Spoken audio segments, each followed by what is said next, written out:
Selamat malam, Bapak Ibu, teman-teman kaum muda yang terkasih dalam Yesus Kristus. Bagaimana kabarnya hari ini? Hmm, Baik-baik saja. Aku harap baik-baik saja semua ya, Bapak Ibu, teman-teman semua di sini. Dan alhamdulillah sehat, alhamdulillah. eh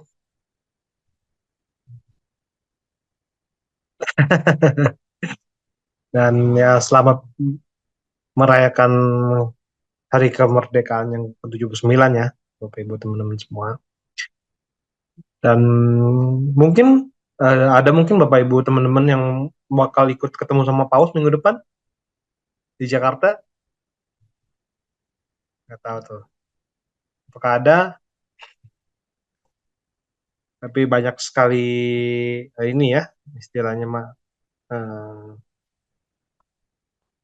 yang terjadi ya dalam bulan ini dan juga nanti buat kebutuhan ke depannya. Dan bentar lagi kita juga akan memasuki eh, bulan kitab suci, bulan September. Jadi jangan lupa untuk membaca kitab sucinya ya Bapak Ibu teman-teman semua.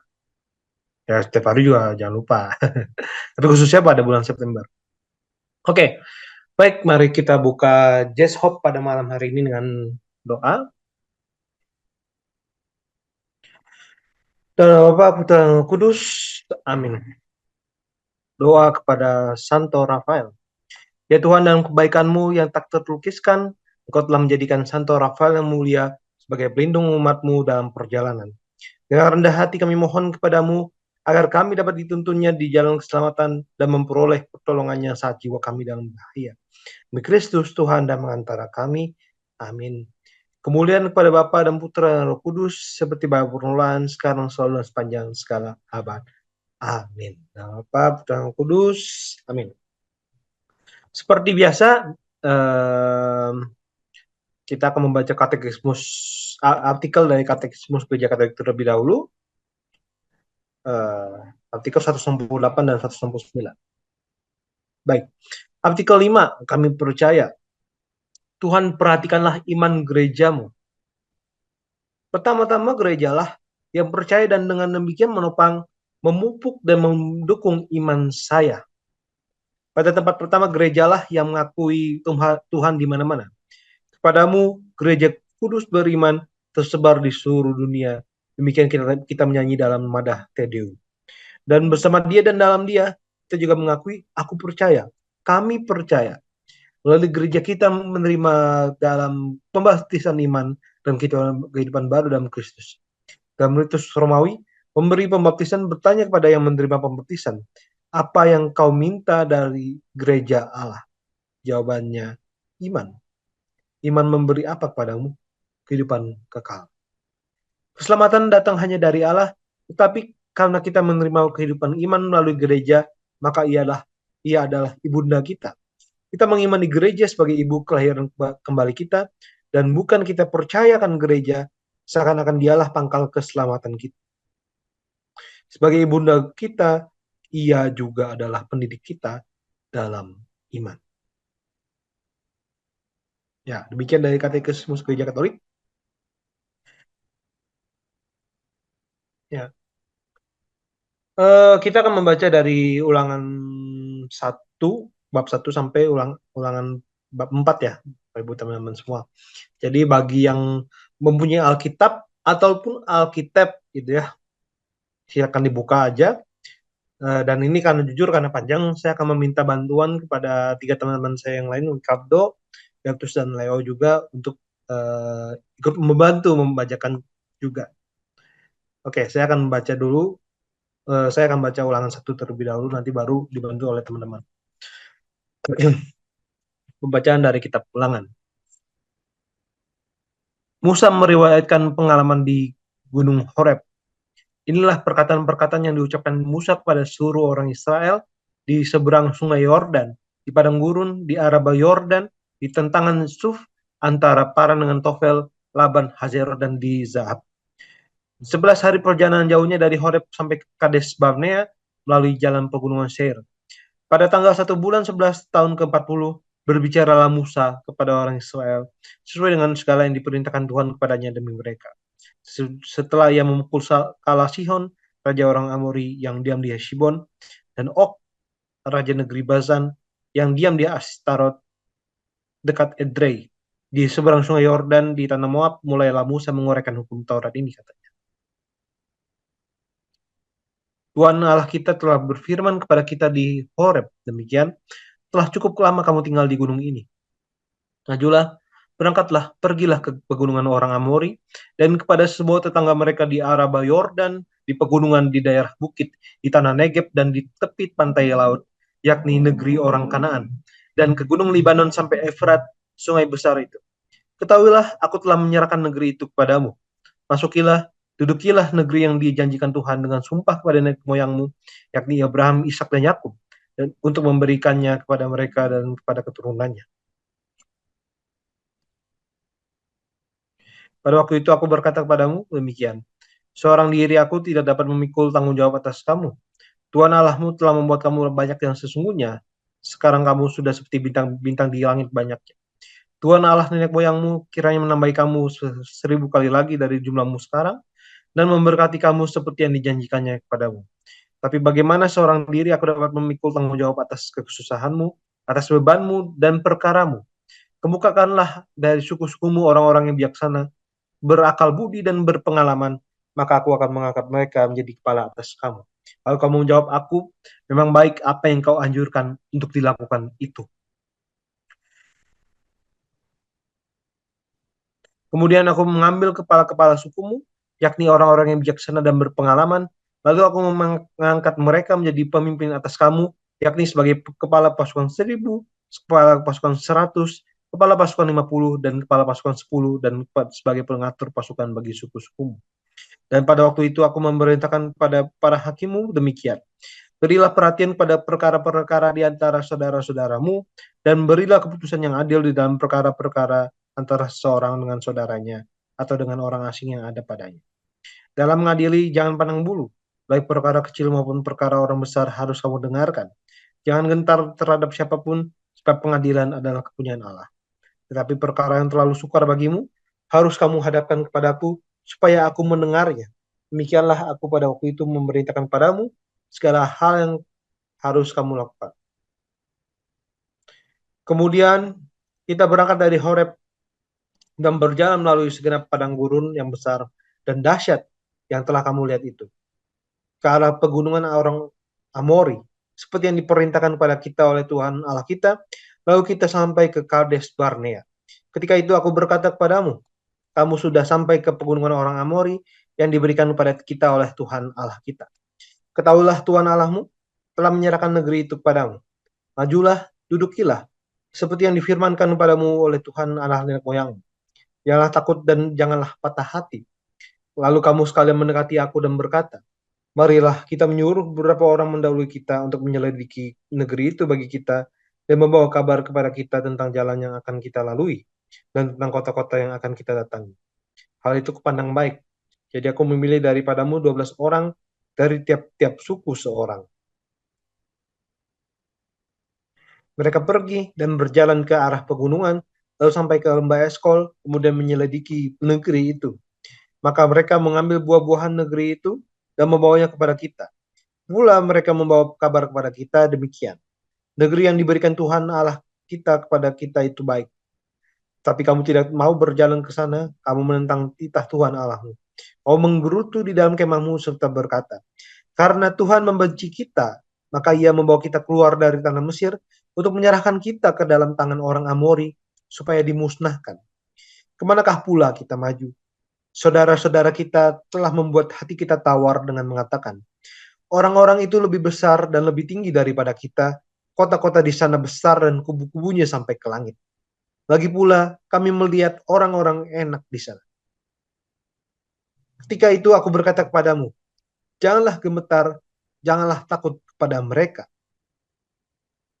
Tuhan Allahmu yang berjalan di depanmu, dialah yang akan berperang untukmu, sama seperti yang dilakukannya bagimu di Mesir, di depan matamu.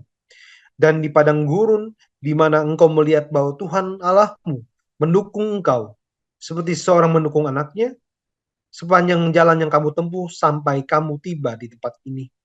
Tetapi walaupun demikian, kamu tidak percaya kepada Tuhan Allah yang berjalan di depanmu di perjalanan untuk mencari tempat bagimu, di mana kamu yang dapat berkemah, dengan api pada waktu malam dan dengan awan pada waktu siang, untuk memperlihatkan kepadamu jalan yang harus kamu tempuh. Ketika Tuhan mendengar gerutumu itu, ia menjadi murka dan bersumpah.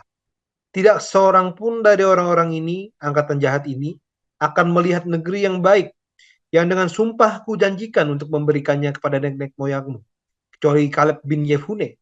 Dialah yang akan melihat negeri itu dan kepadanya, dan kepada anak-anaknya. Akan kuberikan negeri dan yang diinjaknya itu, karena dengan sepenuh hati ia mengikuti Tuhan. Juga kepadaku Tuhan murka oleh karena kamu, dan ia berfirman, juga engkau tidak akan masuk ke sana. Yosua bin Nun, pelayanmu, dialah yang akan masuk ke sana. Berilah kepadanya semangat, sebab dialah yang akan memimpin orang Israel sampai mereka memiliki negeri itu. Dan anak-anakmu yang kecil, yang kamu katakan akan menjadi rampasan, dan anak-anakmu yang sekarang ini belum mengetahui tentang yang baik dan yang jahat, merekalah yang akan masuk ke sana, dan kepada merekalah aku akan memberikannya, dan merekalah yang akan memilikinya. Tapi kamu ini, baliklah, berangkatlah ke padang gurun, ke arah Laut Teberau. Lalu kamu menjawab, katamu padaku, kami berbuat dosa kepada Tuhan. Kami mau maju berperang menurut segala yang diperintahkan kepada kami oleh Tuhan Allah kita. Dan setiap orang daripadamu menyandang senjata perangnya, sebab kamu menganggap mudah untuk berjalan maju ke arah pegunungan. Tapi Tuhan berfirman kepadaku, katakanlah kepada mereka, janganlah kamu maju dan janganlah kamu berperang, sebab aku tidak ada di tengah-tengahmu, nanti kamu terpukul kalah oleh musuh. Dan aku berbicara kepadamu, tetapi kamu tidak mendengarkan. Kamu menentang titah Tuhan. Kamu berlaku terlalu berani dan maju ke arah pegunungan. Kemudian orang Amori yang diam di pegunungan itu keluar menyerbu kamu. Dan mereka mengajar kamu seperti lebah dan mengalahkan kamu dari Seir sampai Horma. Lalu kamu pulang dan menangis di hadapan Tuhan. Tapi Tuhan tidak mendengarkan tangisanmu dan tidak memberi telinga kepada suaramu. Demikianlah kamu lama tinggal di Kaldes, yakni sepanjang waktu kamu tinggal di sana.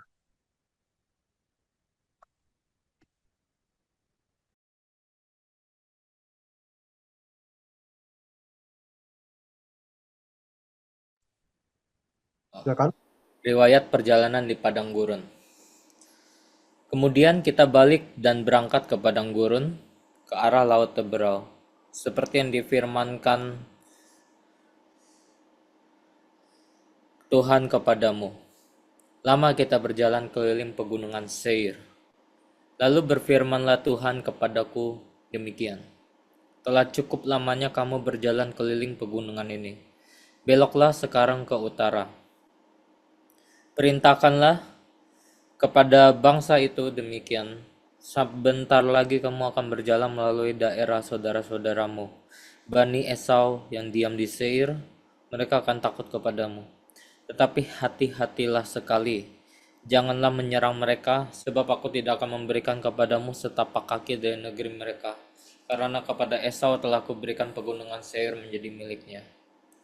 Makanan haruslah kamu beli dari mereka dengan uang, supaya kami dapat makan. Juga air haruslah kamu beli dari mereka dengan uang, supaya kamu dapat minum. Sebab Tuhan Allahmu memberkati engkau dalam segala pekerjaan tanganmu. Ia memperhatikan perjalananmu melalui padang gurun yang besar ini. Ke-40 tahun ini Tuhan Allahmu menyertai engkau, dan engkau tidak kekurangan apapun. Kemudian kita berjalan terus meninggalkan daerah saudara-saudara kita, Bani Esau yang diam di Seir, meninggalkan jalan dari Araba Yordan, yakni dari Elat dan Ezion Geber. Sudah itu kita belok dan berjalan terus ke arah padang gurun Moab. Lalu berfirmanlah Tuhan kepadaku, janganlah melawan Moab dan janganlah menyerang mereka, sebab aku tidak akan memberikan kepadamu apapun dari negerinya menjadi milikmu, karena Ar telah kuberikan kepada Bani Lot menjadi miliknya. Dahulu orang Emim diam di sana, suatu bangsa yang besar dan banyak jumlahnya, tinggi seperti orang Enak. Mereka itu dikira orang Refaim, seperti juga orang Enak. Tetapi orang Moab menyebut mereka orang Emim.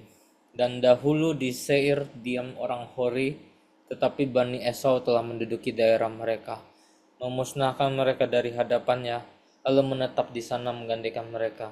Seperti yang dilakukannya orang Israel dengan negeri miliknya yang diberikan Tuhan kepada mereka. Jadi sekarang bersiaplah kamu dan seberangilah sungai Zered. Lalu kita menyeberangi sungai Zered. Lamanya kita berjalan sejak dari Kades Barnea sampai kita ada di seberang sungai Zered. Ada 38 tahun. Sampai seluruh angkatan itu, yakni prajurit, habis binasa dari perkemahan.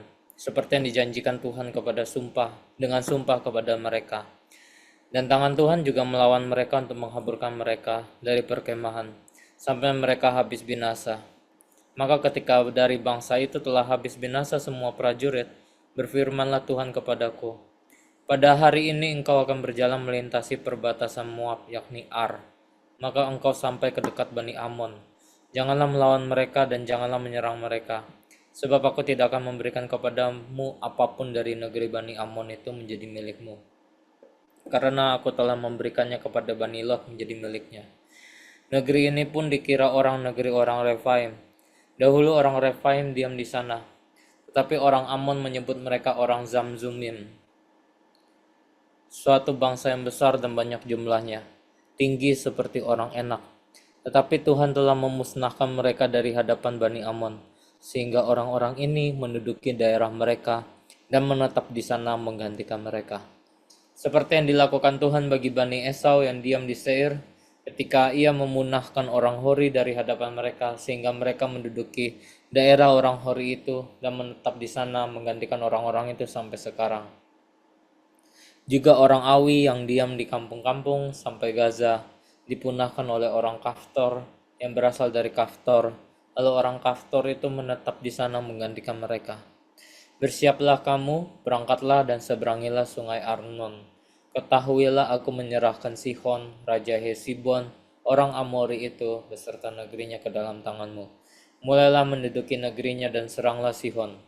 Pada hari ini aku mulai mendatangkan ke atas bangsa-bangsa di seluruh kolong langit, keseganan dan ketakutan terhadap kamu, sehingga mereka menggigil dan gemetar karena engkau apabila mereka mendengarkan tentang kamu. Kemudian aku menyuruh utusan dari padang gurun ke Demot kepada Sihon, Raja Hesibon, menyampaikan pesan perdamaian bunyinya. Izinkanlah aku berjalan melalui negerimu. Aku akan tetap berjalan mengikuti jalan raya, dengan tidak menyimpang ke kanan atau ke kiri. Jualah makanan kepadaku dengan bayaran uang supaya aku dapat makan, dan berikanlah air kepadaku ganti uang supaya aku dapat minum.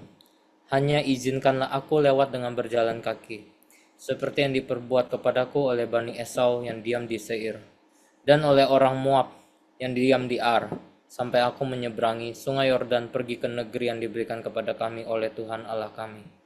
Tapi Sihon, Raja Hesibon, mau memberi kita berjalan melalui daerahnya. Sebab Tuhan Allahmu membuat dia keras kepala dan tegar hati, dengan maksud menyerahkan dia ke dalam tanganmu, seperti yang terjadi sekarang ini. Lalu Tuhan berfirman kepadaku, ketahuilah, aku mulai menyerahkan Sihon dan negerinya kepadamu. Mulailah menduduki negerinya supaya menjadi milikmu. Kemudian Sihon dan seluruh tentaranya maju mendatangi kita untuk berperang dekat Yahas. Tapi Tuhan Allah kita menyerahkan dia kepada kita, sehingga kita mengalahkan dia dengan anak-anaknya dan seluruh tentaranya. Pada waktu itu kita merebut segala kotanya dan menumpas penduduk setiap kota, laki-laki dan perempuan, serta anak-anak. Tidak ada seorang pun yang kita biarkan terluput. Hanya hewan kita rampas bagi kita sendiri, seperti juga jarahan dari kota yang telah kita rebut. Mulai dari Aroer di tepi sungai Arnon dan kota di lembah itu, sampai Gilead tidak ada kota yang bentengnya terlalu kuat bagi kita. Sebab Tuhan Allah kita menyerahkan semuanya kepada kita. Hanya negeri Bani Amon tidak engkau dekati, baik sungai Yabok sepanjang tepinya maupun kota-kota di pegunungan, tepat seperti yang dilarang Tuhan Allah kita. Pasal yang ketiga. Kemudian beloklah kita dan maju ke arah Basan dan Og, Raja Basan. Dengan seluruh tentaranya maju mendatangi kita untuk berperang di Edrei. Tapi Tuhan berfirman kepadaku, janganlah takut kepadanya, supaya aku menyerahkan dia ke dalam tanganmu, beserta seluruh tentaranya dan negerinya, dan perlakukanlah dia seperti yang kau lakukan terhadap Sihon, raja orang Amori, yang diam di Hesibon. Dan Tuhan Allah kita menyerahkan juga Og, raja Basan, beserta seluruh tentaranya ke dalam tangan kita, dan kita mengalahkan dia, sehingga tidak seorang pun luput. Pada waktu itu kita merebut segala kotanya. Tidak ada kota yang tidak kita rampas daripada mereka. 60 kota, seluruh wilayah Argon, kerajaan Og di Basan. Semuanya itu adalah kota berkubu dengan tembok yang tinggi-tinggi dengan pintu-pintu gerbang dan palang-palangnya. Lain daripada itu, sangat banyak kota yang tidak berkubu. Kita menumpas seluruh penduduknya, seperti yang kita lakukan terhadap Sihon, Raja Hesibon, dengan menumpas penduduknya setiap kota, laki-laki, perempuan, dan anak-anak. Tetapi segala hewan dan jarahan dari kota-kota itu kita rampas bagi kita sendiri. Jadi pada waktu itu dari tangan kedua raja orang Amori itu kita merampas negeri yang di seberang sungai Yordan, mulai dari sungai Arnon sampai gunung Hermon. Orang Sidon menyebut Hermon itu Sirion, dan orang Amori menyebutnya Senir. Segala kota di dataran tinggi, seluruh Gilead dan seluruh Basan sampai Salha dan Edrei, kota-kota kerajaan Og di Basan. Hanya Og, raja Basan, yang tinggal hidup dari sisa-sisa orang Refaim. Sesungguhnya ranjangnya adalah ranjang dari besi. Bukankah itu masih ada di kota Raba Bani Amon? 9 hasta panjangnya dan 4 hasta lebarnya menurut hasta biasa. Riwayat penyerahan daerah sebelah timur sungai Yordan. Adapun negeri itu telah kita duduki pada waktu itu, mulai dari Aroer yang di tepi sungai Arnon beserta setengah dari pegunungan Gilead dengan kota-kotanya, aku berikan kepada orang Ruben dan orang Gad. Dan yang masih tinggal dari Gilead beserta seluruh Basan, kerajaan Og, yakni seluruh wilayah Argon, aku berikan kepada suku Manasye yang setengah itu. Seluruh Basan ini disebut negeri orang Refaim.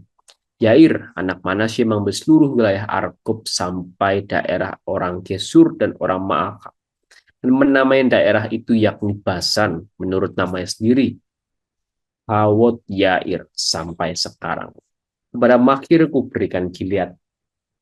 Kepada orang Ruben dan orang Gad kuberikan sebagian dari Gilead, sebelah sini sampai sungai Arnon, yakni setengah dari sungai itu dengan daerah pinggirnya, dan sebelah sana sampai sungai Yabok, batas daerah Bani Amon. Selanjutnya, Araba Yordan dan sungai Yordan dengan daerah pinggirnya, mulai dari Kineret sampai ke Laut Araba, yakni Laut Asin di kaki lereng Pisga ke arah timur. Pada waktu itu aku memerintahkan kepadamu, demikian Tuhan Allahmu telah memberikan negeri ini kepadamu untuk dimiliki. Namun kamu, yakni semua orang yang gagah perkasa, harus menyeberang dengan bersenjata di depan saudara-saudaramu orang Israel. Ya, istri dan anak-anakmu serta ternak-ternakmu, aku tahu ada banyak ternak padamu. Boleh tinggal di kota-kota yang telah kuberikan kepadamu, sampai Tuhan mengaruniakan keamanan kepada saudara-saudaramu seperti kepadamu, dan mereka pun memiliki negeri yang diberikan Tuhan Allahmu kepada mereka di seberang sungai Yordan. Sesudah itu, bolehlah kamu pulang masing-masing ke tanah miliknya yang telah kuberikan kepadamu. Dan kepada Yosua kuperintahkan pada waktu itu, demikian, matamu sendirilah yang melihat segala yang dilakukan Tuhan Allahmu terhadap kedua raja itu. Demikianlah akan dilakukan Tuhan terhadap segala kerajaan kemana engkau pergi. Janganlah takut kepada mereka, sebab Tuhan Allahmu, dialah yang berperang untukmu.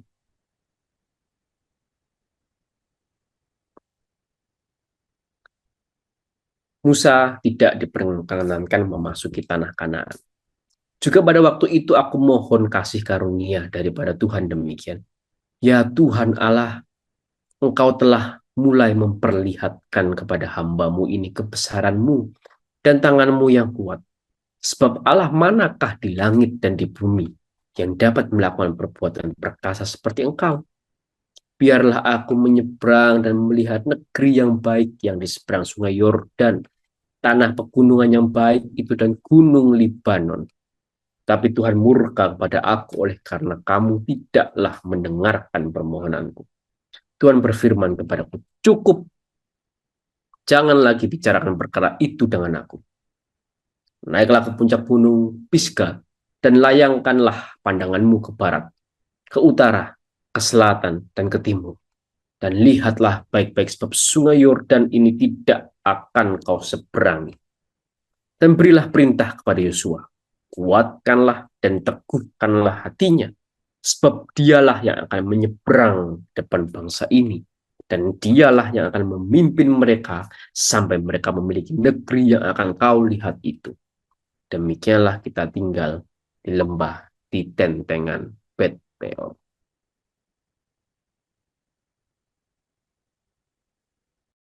Ulangan bab 4. Musa menasihati bangsa itu memelihara hukum Allah. Maka sekarang, hai orang Israel, dengarlah ketetapan dan peraturan yang kuajarkan kepadamu untuk dilakukan, supaya kamu hidup dan memasuki serta menduduki negeri yang diberikan kepadamu oleh Tuhan Allah nenek moyang. Janganlah kamu menambahi apa yang kuperintahkan kepadamu, dan janganlah kamu menguranginya. Dengan demikian, kamu berpegang pada perintah Tuhan Allahmu yang kusampaikan kepadamu.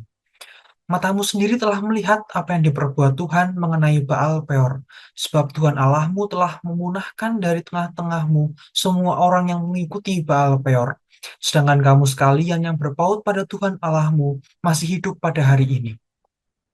Ingatlah, aku telah mengajarkan ketetapan dan peraturan kepadamu, seperti yang diperintahkan kepadaku oleh Tuhan Allahku, supaya kamu melakukan yang demikian di dalam negeri yang akan kamu masuki untuk mendudukinya. Lakukanlah itu dengan setia, sebab itulah yang akan menjadi kebijaksanaanmu dan akal budimu di mata bangsa-bangsa yang pada waktu mendengar segala ketetapan ini akan berkata, memang bangsa yang besar ini adalah umat yang bijaksana dan berakal budi. Sebab bangsa besar manakah yang mempunyai Allah yang demikian dekat kepadanya, seperti Tuhan Allah kita, setiap kali kita memanggil kepadanya? Dan bangsa besar manakah yang mempunyai ketetapan dan peraturan demikian adil, seperti seluruh hukum ini yang kubentangkan kepadamu pada hari ini?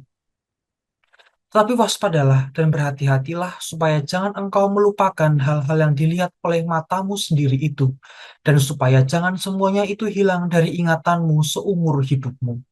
Beritahukanlah kepada anak-anakmu dan kepada cucu cicitmu semuanya itu, yakni hari itu ketika engkau berdiri di hadapan Tuhan Allahmu di Horeb. Waktu Tuhan berfirman kepadaku, suruhlah bangsa itu berkumpul kepadaku, maka aku akan memberi mereka mendengar segala perkataanku, sehingga mereka takut kepadaku selama mereka hidup di muka bumi, dan mengajarkan demikian kepada anak-anak mereka. Lalu kamu mendekat dan berdiri di kaki gunung itu, sedang gunung itu menyala sampai ke pusar langit dalam gelap gulita, awan dan kegelapan.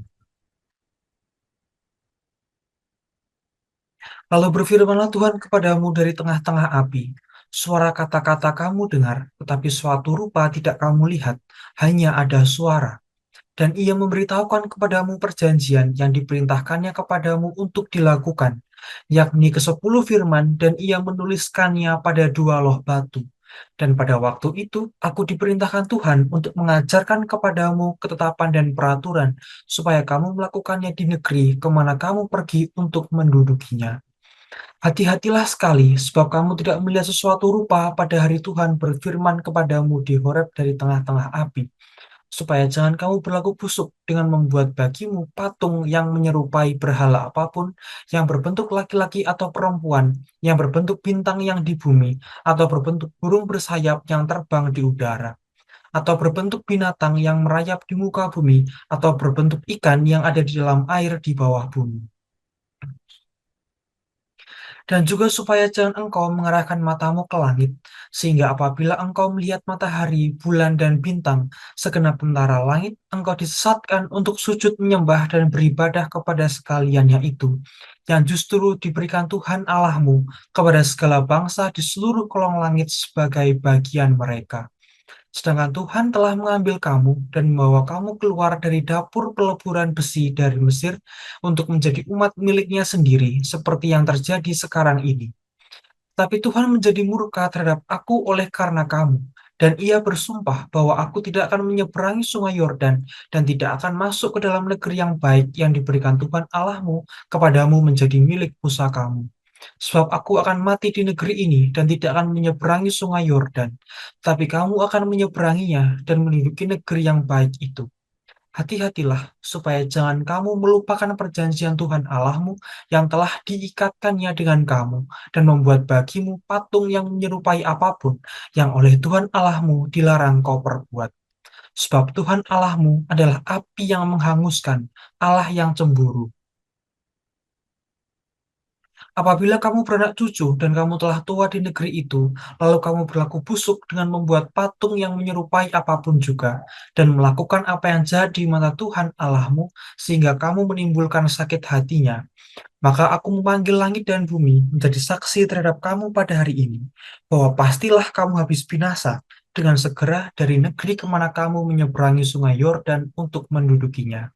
Tidak akan lanjut umurmu di sana, tapi pastilah kamu punah. Tuhan akan menyerahkan kamu di antara bangsa-bangsa, dan hanya dengan jumlah yang sedikit kamu akan tinggal di antara bangsa-bangsa, kemana Tuhan akan menyingkirkan kamu. Maka di sana kamu akan beribadah kepada Allah buatan tangan manusia dari kayu dan batu, yang tidak dapat melihat, tidak dapat mendengar, tidak dapat makan, dan tidak dapat mencium. Dan baru di sana engkau mencari Tuhan Allahmu dan menemukannya, asal engkau menanyakan Dia dengan segenap hatimu dan dengan segenap jiwamu.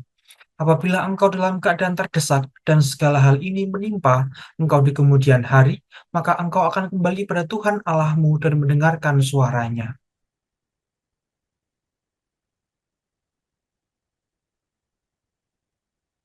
Sebab Tuhan Allahmu adalah Allah penyayang. Ia tidak akan meninggalkan atau memusnahkan engkau, dan ia tidak akan melupakan perjanjian yang diikrarkannya dengan sumpah kepada nenek moyangmu. Sebab, cobalah tanyakan dari ujung langit ke ujung langit tentang zaman dahulu yang ada sebelum engkau, sejak waktu Allah menciptakan manusia di atas bumi. Apakah ada pernah terjadi sesuatu hal yang demikian besar, atau apakah ada pernah terdengar sesuatu seperti itu? Pernahkah suatu bangsa mendengar suara ilahi yang berbicara di tengah-tengah api seperti yang kau dengar dan tetap hidup? Atau pernahkah suatu Allah mencoba datang untuk mengambil bagian suatu bangsa dari tengah-tengah bangsa yang lain dengan cobaan-cobaan, tanda-tanda, serta mujizat-mujizat dan peperangan, dengan tangan yang kuat dan lengan yang teracung dan dengan kedahsyatan-kedahsyatan yang besar, seperti yang dilakukan Tuhan Allahmu bagimu di Mesir di depan matamu? Engkau diberi melihatnya untuk mengetahui bahwa Tuhanlah Allah, tidak ada yang lain kecuali Dia. Dari langit ia membiarkan engkau mendengar suaranya untuk mengajari engkau. Di bumi ia membiarkan engkau melihat apinya yang besar, dan segala perkataannya kau dengar dari tengah-tengah api. Karena ia mengasihi nenek moyangmu dan memilih keturunan mereka, maka ia sendiri telah membawa engkau keluar dari Mesir dengan kekuatannya yang besar, untuk menghalau dari hadapanmu bangsa-bangsa yang lebih besar dan lebih kuat daripadamu, untuk membawa engkau masuk ke dalam negeri mereka dan memberikannya kepadamu menjadi milik pusakamu, seperti yang terjadi sekarang ini. Sebab itu ketahuilah pada hari ini dan camkanlah bahwa Tuhanlah Allah yang di langit di atas dan di bumi di bawah, tidak ada yang lain. Berpegang pada ketetapan dan perintahnya yang kusampaikan kepadamu pada hari ini, supaya baik keadaanmu dan keadaan anak-anakmu yang kemudian, dan supaya lanjut umurmu di tanah yang diberikan Tuhan Allahmu kepadamu untuk selamanya. Lalu Musa mengkhususkan 3 kota di seberang sungai Yordan di sebelah timur, supaya orang yang membunuh sesamanya manusia dengan tidak sengaja dan dengan tidak memusuhinya lebih dahulu dapat melarikan diri ke sana, sehingga ia apabila melarikan diri ke salah satu kota itu dapat tetap hidup. Kota-kota itu adalah Bezer di padang gurun, di daerah dataran tinggi untuk orang Ruben, Ramot di Gilead untuk orang Gad, dan Golan di Basan untuk orang Manasye. Inilah hukum Taurat yang dipaparkan Musa kepada orang Israel. Inilah peringatan, ketetapan dan peraturan yang dikatakan Musa kepada orang Israel dalam perjalanan mereka keluar dari Mesir. Di seberang sungai Yordan, di lembah di tentangan Bet Peor di negeri Sihon, raja orang Amori yang diam di Hesibon, yang dipukul kalah oleh Musa dan orang Israel dalam perjalanan mereka keluar dari Mesir, negeri yang diduduki mereka dan juga negeri Og, raja negeri Basan. Kedua-duanya raja orang Amori yang diam di seberang sungai Yordan di sebelah timur, mulai dari Aroer di tepi sungai Arnon sampai gunung Sirion, itulah gunung Hermon, serta seluruh dataran di seberang sungai Yordan di sebelah timur sampai laut Araba di kaki lereng gunung Pisga. Demikianlah sabda Tuhan. Syukur pada Allah. Syukur kepada Allah. Baik,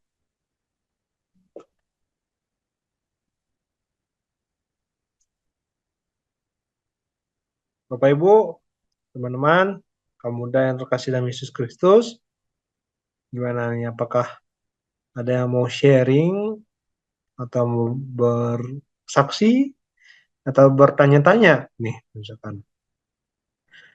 Misalkan ini kan ulangan, ini kan sesuai dengan namanya ngulang ya, Bapak Ibu teman-teman semuanya.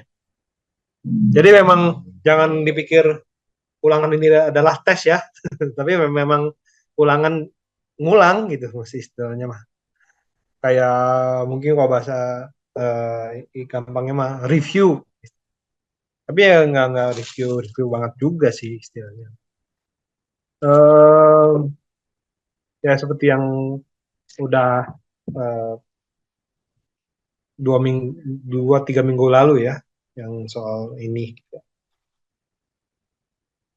Mungkin yang bisa kita tanya-tanya ya, kenapa Musa memulai dengan bicara tentang perjalanan mereka dan laporan mata-mata? Lalu ingat gak sih apa yang diajarkan perintah Tuhan tentang Esau dan Moab, lalu gimana Tuhan membimbing orang Israel, lalu bagaimana kemenangan atas Sihon dan Og, itu tuh menunjukkan kuasa Tuhan. Lalu hakim-hakim ngomongnya apa nih? Ya. Lalu kenapa Musa nggak bisa masuk tanah perjanjian?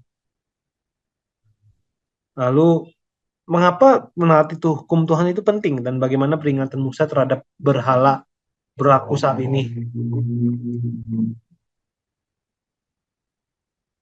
Ini kalau bisa dibilang ini ada beberapa yang sudah pernah dijabarkan ya. Sekali lagi karena ulangan nih.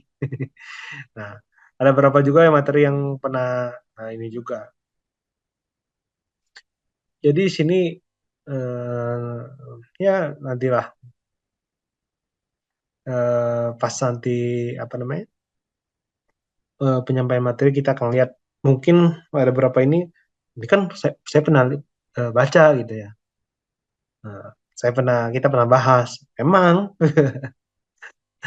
bukan sesuatu yang eh, baru banget ketemu gitu ya. Karena kan namanya ulangan. Jadi ketemu yang benar-benar baru lagi ya nanti begitu selesai kita ulangan ini. Nah,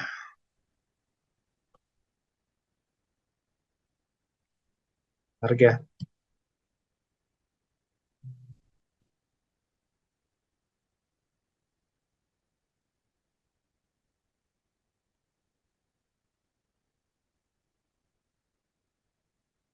Ya, sambil menunggu, mungkin saya mau sharing singkat aja. Sebenarnya intermezzo aja sih sebenarnya. Mungkin kalau ada yang notice, backgroundnya berubah nih. Karena puji Tuhan, tanggal 4 Agustus kemarin, renovasi paroki Bunda Maria Cirebon itu beres. Puji Tuhannya masih ada yang mesti diberesin lagi dan semacamnya sih. Tapi ya ini, tampak barunya nih. Saya sebenarnya nyarinya yang ada foto itunya sendiri, saya belum sempat nyari yang di eh, kamera juga atau cari di drive-nya anak Komsos gitu ya. Eh, ya tapi ya udah saya pikir ya biar sekalian ganti suasana juga. Ya, puji Tuhan kita merayakan kemerdekaan, kita juga saya juga ya paroki kami juga di apa ya di buku ya, renovasi, uskup datang, pengurapan meja altarnya itu juga, ngeliat beberapa ritus baru ya, yang jujur saya baru lihat juga, dan mungkin nanti suatu saat kalau pas waktunya kita bisa bahas juga tentang itu. Oke, baik, karena sudah 7.55, mari kita langsung masuk ke dalam penyampaian materi. Silakan. Oke, terima kasih Jos. Nah, nanti di akhir kita harusnya masih akan ada waktu untuk sharing ya bagi teman-teman yang mau sharing. Oke, nah ini langsung satu topik, kita membahas langsung 3 pasal sekaligus. Nah, tadi yang seperti yang sudah disampaikan oleh Jos, bahwa ini kita akan lebih banyak kita ulangan ini ya, kita mengulang kisah, mengulang hukum gitu ya. Maka rencananya kitab ulangan ini pertemuannya hanya akan ada 12 pertemuan saja. Jadi hanya akan ada 12 pertemuan saja. Kalau lancar setiap bulan 2 kali pertemuan, maka kira-kira hanya 6 bulan saja. 6 bulan. Jadi awal tahun depan itu sudah kita masuk langsung ke kitab yang mungkin lebih seru, yaitu kitab Yosua begitu ya. Nah, ini kita akan bahas pasal 1 sampai pasal 3. Ada SKS. Nah, di sini ini sudah saya tampilkan, sudah ditampilkan apa kisah yang diulang di mana. Gitu ya, seperti ulangan 1 ayat 9 sampai 18 itu mengulang kisah dari Keluaran 18 ayat 13 sampai 27. Nah, ini sudah ada padanan ulangannya, mengulang kisah yang mana. Next. Tapi kita akan coba review sedikit lah ya. Nah, kita review sedikit mengenai ulangan pasal 1 sampai 3 ini. Next. Oke, nah pertama ulangan 1 ayat 1 sampai 8. Nah, di kitab ulangan ini, nah ini konteksnya itu yang sudah disampaikan pertemuan sebelumnya ya, bahwa itu tertuang dalam ulangan 1 ayat 5, yaitu Musa mulai menguraikan hukum Taurat ini. Kenapa Musa menguraikan kembali hukum Taurat ini? Karena generasi yang Musa hadapi sekarang ini generasi yang baru. Jadi bukan generasi yang baru menyeberang Laut Teberau, gitu ya. Tapi ini generasi yang baru, tidak pernah melihat peristiwa penyeberangan Laut Teberau. Yang pernah melihat peristiwa keluar dari Mesir itu hanya Musa, Kaleb, dan Yosua. Selebihnya yang lain tidak pernah melihat peristiwa itu. Maka Musa harus menguraikan dulu hukum Taurat yang Musa terima di Gunung Sinai. Gitu ya. Nah, Horeb atau Gunung Horeb di perikop ini tuh Gunung Sinai. Nah, kemudian dikisahkanlah Musa mengulang kisah pengangkatan hakim-hakim. Gitu ya. Jadi awalnya Musa itu memimpin jutaan orang di waktu yang sama saat itu. Dan itu pasti sangat-sangat melelahkan. Maka Musa diberi nasihat untuk apa? Kamu adalah wakil-wakil, begitu ya. Ya, jadi ada kepala pasukan 1.000. Di bawah kepala pasukan 1.000 ada kepala pasukan 100. Gitu ya. Di bawah kepala pasukan 100 ada kepala pasukan 50. Gitu ya. Di bawah pasukan 50 ada kepala pasukan 10. Jadi ada hierarkinya. Gitu ya. Nah, dalam kepemimpinan sekarang itu kan pemerintahan sekarang, bahkan bukan hanya pemerintahan, tapi dalam hampir semua organisasi itu kan ada hierarkinya. Nggak mungkin satu orang langsung mengatur jutaan orang, itu nggak mungkin begitu ya. Jadi perkara yang Musa tangani itu hanya perkara-perkara yang menyangkut hidup dan mati jutaan orang. Jadi perkara yang kecil-kecil, misal, oh ini saudaraku dibunuh sama orang ini, ya, itu Musa nggak ikut ngurus begitu ya. Itu diurus oleh kepala pasukan 10 begitu ya. Kalau masih nggak puas nanti banding ke kepala pasukan 50 begitu ya. Nah, jadi Musa itu hanya mengurusi urusan hidup dan mati jutaan orang. Sebagai contoh, misal bangsa ini kelaparan, bangsa ini haus, kehausan. Nah, itu baru Musa berpikir, waduh bagaimana nih, itu kendala itu sampai ke Musa. Maka Musa Tuhan perintahkan untuk mengetuk batu, keluarlah air. Tuhan perintahkan untuk menyampaikan bahwa akan ada burung dara, akan ada mana surga, turunlah burung dara dan mana surga. Nah, begitu kira-kira. Next. Nah, kemudian di Ulangan 1 ayat 19 sampai 46, nah ini pertama dikisahkan kembali riwayat ke-12 pengintai. Di mana ini menjadi peristiwa yang sangat penting. Maka Musa harus mengkisahkan ini karena ini peristiwa yang sangat penting. Karena di peristiwa inilah ini turning point atau titik balik bangsa Israel. Yang harusnya ini kan 12 pengintai ini kisahnya itu ketika mereka di Kades Barnea. Harusnya dari Kades Barnea ke Kanaan itu hanya butuh waktu 1-2 bulan saja. Tapi karena kesalahan ke-12 pengintai yang menentang titah Tuhan, yang tidak percaya kepada Tuhan, maka mereka harus memutar sampai 40 tahun lamanya. Dari 1-2 bulan harus jadi 40 tahun. Gitu. Supaya apa? Nah, nanti kita akan lihat ya di slide selanjutnya supaya apa. Nah, sehingga tidak ada seorang pun dari orang-orang ini itu yang melihat negeri yang baik.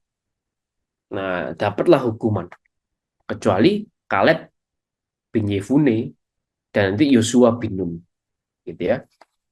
Nah, karena dapat hukuman ini, bangsa Israel malah dia jadi sudah dihukum Tuhan bahwa oke, kamu nggak akan bisa masuk sekarang, mau bagaimanapun. Dan ini langsung terbukti di perikop selanjutnya bahwa bangsa Israel malah menyerang Kanaan. Sudah Tuhan bilang, wah sudah nggak bisa, karena Tuhan sudah keluarkan titah gitu supaya tidak bisa sekarang, harus nanti 40 tahun lagi. Tapi malah mereka memaksa, dan itu akhirnya terbukti.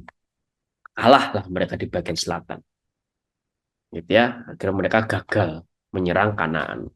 Padahal kalau seandainya dari awal hasil dari ke-12 pengintai bangsa Israel percaya dan siap berperang, mungkin nggak akan butuh waktu 40 tahun untuk mereka berputar-putar. Saat itu juga lah mereka langsung bisa masuk dan menang perang atas bagian selatan Kanaan.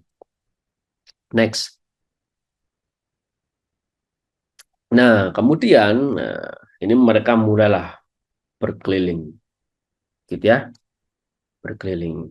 Nah, ini kalau kita baca di Ulangan 2 ayat 14 itu ditulis dari Kades Barnea sampai ke seberang Sungai Zeret itu 38 tahun.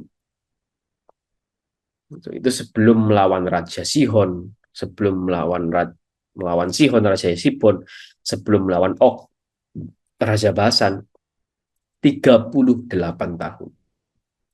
Sampai seluruh angkatan yakni prajurit habis binasa dari perkemahan. Jadi Tuhan sengaja buat waktunya itu 40 tahun untuk memastikan semua angkatan yang bebal, keras kepala, tidak percaya dan penakut ini habis total. Kalau Tuhan cuma buat 10 tahun, ya mungkin cuma setengah yang habis atau seperempat. Apalagi Tuhan kok cuma buat perpanjang jadi 5 tahun, ya masih banyak sekali sisa angkatan yang bebal, keras kepala, penakut, tidak percaya itu. Nah, Tuhan sengaja buat sampai 40 tahun. Supaya apa? Memastikan ini, seluruh angkatan itu binasa. Begitu. Kalau saya tidak salah, juga umur Musa ketika meninggal pun 120 tahun. Jadi Musa dipanggil di umur 80 tahun, gitu kan? Selama 40 tahun, dia 120 tahun dia baru meninggal. Gitu ya. Nah, ini memastikan itu. Nah, dari sinilah akhirnya muncul generasi angkatan yang siap berperang, angkatan yang tidak mengeluh, angkatan yang tidak takut, angkatan yang berani, angkatan yang percaya. Akhirnya terbukti dengan apa? Menang melawan Sihon Raja Hesibon, menang melawan Og Raja Basan. Tapi dua kemenangan ini bukan semata-mata karena hanya keberanian bangsa Israel. Tapi dituliskan di sini, saya tandai merah, itu karena apa? Tuhan berperan. Tuhan itu menyertai.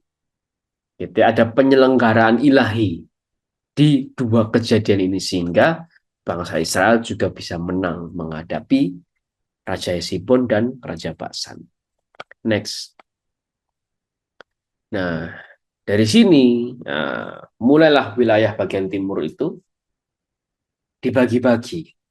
Gitu ya. Bagian timur Sungai Yordan ini ada yang minta bagian, yaitu Ruben dan Gad. Dan tadi juga sebagian dari Manasye itu dibagi untuk mereka. Tapi ada syaratnya, bahwa mereka harus ikut berperang sampai seluruh Kanaan itu ditaklukkan. Nah, syaratnya itu. Dan ini juga dipenuhi oleh dua suku ini. Next. Nah, tapi kita bukan cuma hanya mereview saja. Oh ya, satu lagi terakhir ya. Bagaimana Musa tidak diperkenankan masuk tanah Kanaan. Tapi pertanyaannya, kalau Musa nggak masuk, terus orang Israel gimana dong tanpa pemimpin, tanpa penyertaan Tuhan? Tidak. Tuhan nyatakan tidak. Buktinya apa? Dengan Musa memilih Yosua untuk menjadi penerusnya.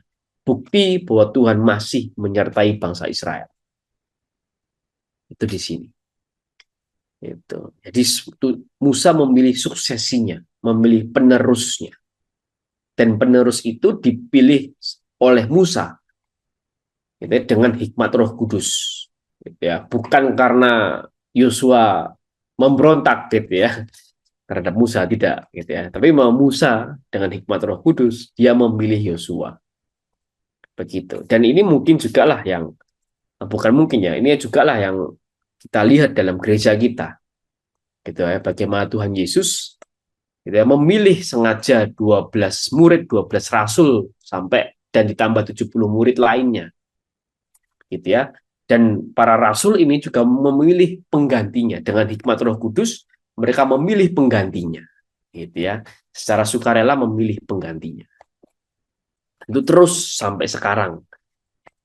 Maka dalam gereja Katolik masih bertahan yang namanya paus, di mana Bapak Suci Paus Fransiskus akan hadir ke Indonesia nanti September, Nah, itu bukti bahwa bagaimana suksesi dalam gereja Katolik itu berjalan dengan baik. Nah, next. Nah, di sini tapi saya bukan cuma hanya akan mereview, tapi ini ada beberapa poin ya. Mungkin beberapa juga ini bentuk pengulangan lah. Pertama apa? Di sini sekalipun Musa itu menguraikan hukum Taurat kepada generasi yang baru. Tapi kita masih ingat, walaupun kita ini akan terus bahas perjanjian lama sampai entah kapan masuknya perjanjian baru Nah, tapi kita mesti ingat bahwa setiap perjanjian lama, khususnya hukum Taurat ini, kitab Taurat itu terakhir di kitab Ulangan ini kan. Nah, hukum Taurat ini itu semua punya satu tujuan, yaitu menghantar bangsa Israel menuju Kristus. Bukan hanya bangsa Israel, tapi menghantar bangsa-bangsa untuk menuju Kristus, khususnya bangsa Israel.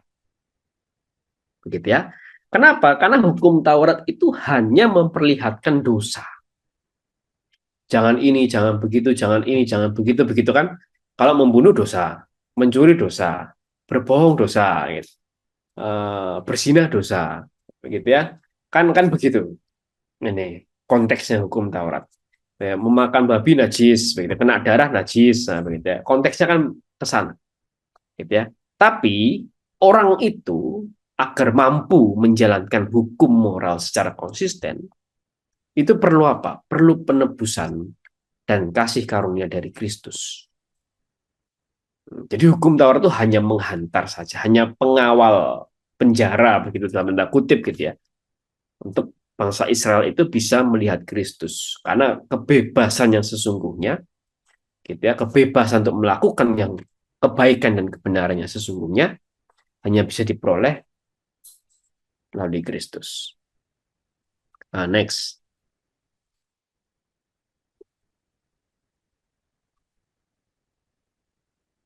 Next. Oke. Nah, yang kedua, nah ini yang tadi masalah perkara Musa itu memilih hakim-hakim, gitu ya, memilih hakim-hakim. Jadi maksudnya apa? Ini adalah suatu prinsip subsidiaritas. Wah, ini mungkin agak sedikit berat ya. Tapi saya coba memperingan sedikit lah. Gitu ya. Subsidiaritas itu apa? Subsidiaritas itu maksudnya begini. Artinya pemerintah pusat itu wewenang atau intervensi pemerintah pusat terhadap masyarakat itu tidak menyeluruh begitu. Kan berarti bahkan kasarnya gini, makannya rakyat aja diatur, nggak bisa begitu. Ya, jadi ada batasnya intervensi pemerintah pusat terhadap masyarakat. Demi apa? Demi menjamin kesejahteraan umum. Begitu. Nah, itu apa sederhananya begitu. Jadi justru pemerintah pusat itu mendukung dan membantu kebutuhan masyarakat, gitu. Bukan mengatur gitu, sampai ke level yang terbawah, gitu. Tapi justru mendukung dan membantu. Nah, maksudnya ke sana. Ini membuktikan apa? Saya melihat di sini membuktikan bahwa gereja itu bukan hanya berpikir tentang kita berbuat baik, kita mementingkan apa, kita melihatlah orang-orang yang miskin, tidak hanya sebatas itu. Tapi gereja Katolik sebagai gereja yang sangat berdampak itu concern juga dengan pemerintahan, concern juga dengan sistem pemerintahan. Gitu. Maka kalau dibaca lebih lanjut begitu ya, seperti ensiklik Paus Pius ke-11 begitu itu mengatakan bagaimana gereja itu menentang prinsip komunisme dan sosialisme begitu ya, dan juga menentang prinsip kapitalisme ekstrim begitu ya. Hal seperti itu bagaimana kira bukti bahwa gereja itu juga peduli dengan sistem pemerintahan. Dan kalau di Indonesia itu sangat representasi ketika Pilpres kemarin begitu ya. Ketika Pilpres kemarin terlihat sekali bagaimana gereja itu juga peduli terhadap siapa yang akan memimpin selanjutnya untuk Indonesia. Nah, itu buktinya di sana. Begitu. Nah, next. Nah, ini kemudian yang ketiga adalah tentang percaya. Nah, percaya di sini apa? Percaya itu artinya menyerahkan diri sepenuhnya sesuai dengan kehendak Tuhan. Nah, ini yang sebenarnya memang tidak mudah. Kenapa? Sekarang orang berpikir begini seringkali. Kepada sesuatu yang kelihatan saja, kita belum tentu bisa percaya. Kepada sesuatu yang kelihatan dan sudah pasti, gitu ya, kita bisa jadi tidak percaya. Apalagi kepada sesuatu atau pribadi yang tidak kelihatan seperti Tuhan. Orang justru melihat, seringkali orang berpikir begitu. Tapi kalau bagi saya, justru sesuatu yang tidak kelihatan inilah punya kuasa yang tak terbatas. Gitu. Tak terbatas waktu, tak terbatas ruang, tak terbatas emosi, perasaan, logika, tak terbatas. Segala-galanya. Justru pribadi yang tidak kelihatan, yaitu Tuhan, dalam hal ini Tuhan, itu justru yang memberi kepastian yang lebih pasti lagi. Yaitu sanggup merubah kemustahilan menjadi kemungkinan, begitu ya. Sanggup merubah kutuk menjadi berkat. Gitu.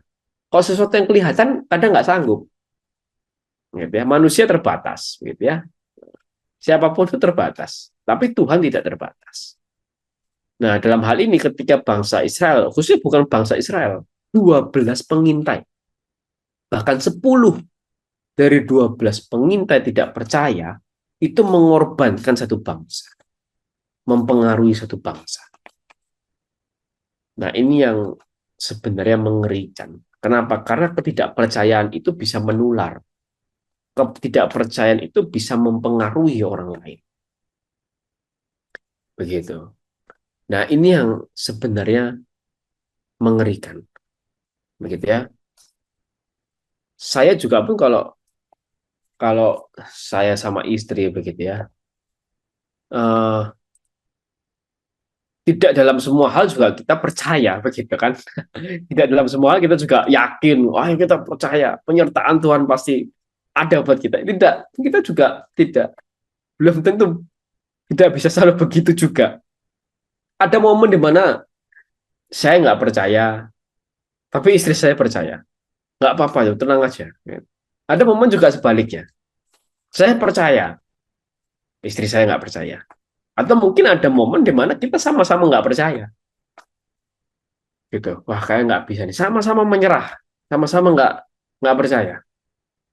Tapi juga ada momen di mana kita sama-sama percaya. Ya. Nah, yang kita terus belajar itu adalah apa? Kita mencoba untuk mempengaruhi kepercayaan kita. Saya mencoba untuk mempengaruhi kepercayaan saya ke dia, gitu misalnya. Atau dia juga mencoba mempengaruhi kepercayaan dia ke saya. Gitu ya. Ketika dia nggak percaya, ya saya coba yakinkan supaya dia percaya. Dah, tenang aja. Pasti Tuhan buka jalan, entah gimana pun caranya. Ya, tenang aja, kita biarin aja. Gitu. Tuhan pasti buka jalan, entah gimana pun caranya. Sampai memang apa yang diimani itu terwujud. Gitu. Karena kok kita beriman itu kan kita iman itu bukti dari sesuatu yang tidak terlihat, kan begitu kan? Yang ingin bukti dari sesuatu yang tidak terlihat itu kan aneh juga, itu belum terwujud tapi kita sudah percaya, itu namanya iman. Gitu ya. Nah, inilah namanya percaya, penyerahan diri sepenuhnya. Karena seringkali kita itu, kenapa kita tidak percaya? Karena kita mencoba mengambil alih segala sesuatu. Gitu. Karena saya tahu saya nggak punya kuasa untuk mengubahkan orang lain, maka saya khawatir sama orang itu. Karena, waduh gimana nanti kalau dia nggak berubah, terus gimana? Begini, begitu, dan sebagainya macamnya. Tapi kalau kita menyerahkan, kita nggak mencoba mengatur segala sesuatu, ya sudahlah, gimana Tuhan? Aku percaya, aku sekarang lakukan terbaik, selesai, ya sudah. Itu namanya percaya. Itu penyerahan diri. Gitu ya. Sepenuhnya sesuai dengan kehendak Tuhan. Nah, itu namanya percaya. Dan kita diajak malam hari ini untuk belajar percaya. Karena belum tentu seorang Kristen itu percaya. Gitu aja. Belum tentu kita jadi orang Kristen yang mungkin sudah sering ke gereja, sudah sering pelayanan, belum tentu kita jadi orang percaya. Itu yang mesti kita refleksikan dalam diri kita. Gitu. Next. Ini mental generasi yang siap menaklukkan negeri. Tadi saya sampaikan ya, kenapa Tuhan akhirnya pilih angka 40 tahun bangsa Israel memutar di padang gurun, ini untuk memastikan bahwa generasi yang bebal, yang tidak percaya, yang penakut, itu mati semua, habis binasa. Itu kan supaya memastikan generasi yang berani, beriman, percaya, begitu ya, yakin, itu yang bangkit. Karena hanya dengan generasi yang siap mentalnya, gitu ya, itu yang bisa berperang melawan Kanaan. Apalagi disampaikan bahwa perangnya ini kan perang suci, tindakan suci, holy war, perang atas nama Tuhan. Gitu ya, perang karena mengikuti kehendak Tuhan, ini perang suci. Maka perlu mentalitas yang benar-benar suci, yang benar-benar siap gitu untuk perang ini. Nggak bisa lagi orang yang ragu, nggak bisa lagi orang yang penakut. Kalau dalam perang ya, saya tuh paling senang nonton film perang memang. Nah, seru memang buat saya gitu ya, film sejarah perang itu, wah seru banget ini memang. Gitu ya. Dan menariknya apa? Dalam beberapa kasus kemenangan peperangan, begitu ya, pemimpinnya itu berani, jenderalnya itu berani ngebunuh pasukan yang mundur. Jadi sering sekali jenderalnya kan bilang, kita maju perang, bagaimanapun, yang mundur dipenggal. Karena nggak bisa takut gitu. Kalau ada namanya maju perang nggak bisa takut. Begitu. Kalau ada namanya perang nggak bisa takut. Maju atau mati begitu. pilihannya. Nggak bisa, karena sekalinya dia takut, tadi saya bilang, ketidakpercayaan itu bisa menular. Ketidakpercayaan itu bisa mempengaruhi orang lain. Sekalinya satu prajurit takut, maka akan ngikut yang lain. Bisa 5, bisa sampai 10 prajurit jadi ikut takut. Maka kalau dalam peperangan ada satu saja prajurit yang dia takut, bahkan bukan takut gini, ada satu saja prajurit yang dia kangen rumah. Nah, dia kangen sama keluarga karena sudah mungkin 1 tahun berperang di luar kampung halamannya, sudah 1 tahun berperang jauh dari keluarganya. Kemudian dia satu saat dia kangen kan, aduh aku kangen sama istri dan anakku di rumah, gimana ya mereka kabarnya? Itu mereka bisa dihukum, minimal dihukum cambuk, maksimal dihukum penggal, dihukum dibunuh di tempat.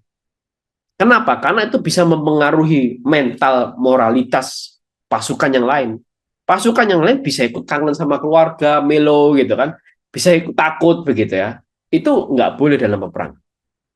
Nah, kalau udah masalah perang ini mungkin Bang Ignas bisa lebih banyak cerita karena beliau bekerja di angkatan begitu di TNI.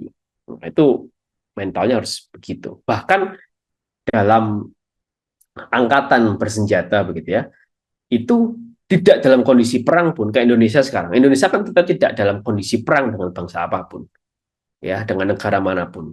Tapi prajurit itu wajib bersiap-siap secara mental. Maka dididik secara keras dalam didikan militer, begitu. Jangan dibandingkan sama dosen, gitu ya kan, yang pasti jauh berbeda didikannya, begitu. Karena dengan tujuan yang jauh berbeda. Nah, di sana. Maka di sini memastikan generasi yang siap mentalnya, fisiknya juga untuk menaklukkan negeri, untuk menjalani perang suci ini. Next. Oke, ini seperti yang terakhir. Kehendak Allah mutlak bagi umatnya. Nah, ini dibuktikan ketika Tuhan itu membuat Sihon itu keras kepala dan tegar hati.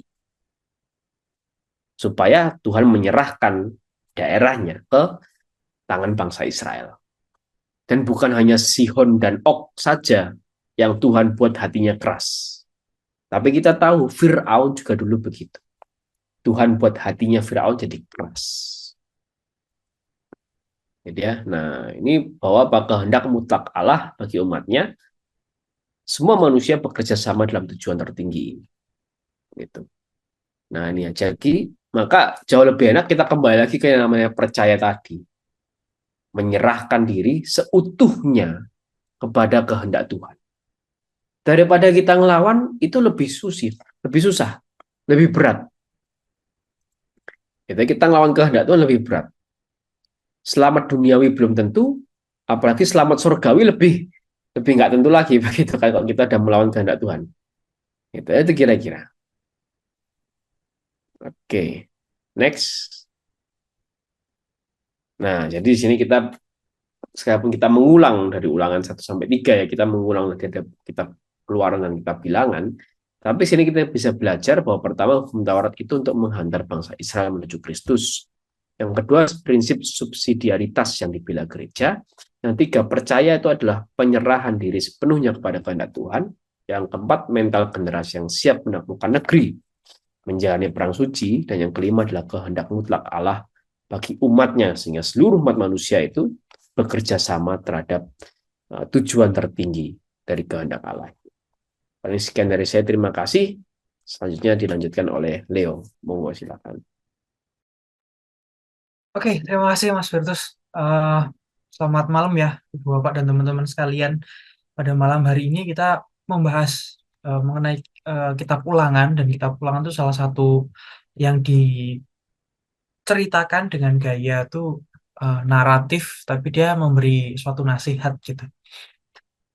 Kebanyakan sih memang di kitab kitab Ulangan itu akan mengulang kembali. Kebanyakan di kitab Bilangan seperti yang sudah Mas Bertus jelaskan. Kemudian di malam hari ini secara khusus saya akan membahas Ulangan bab 4.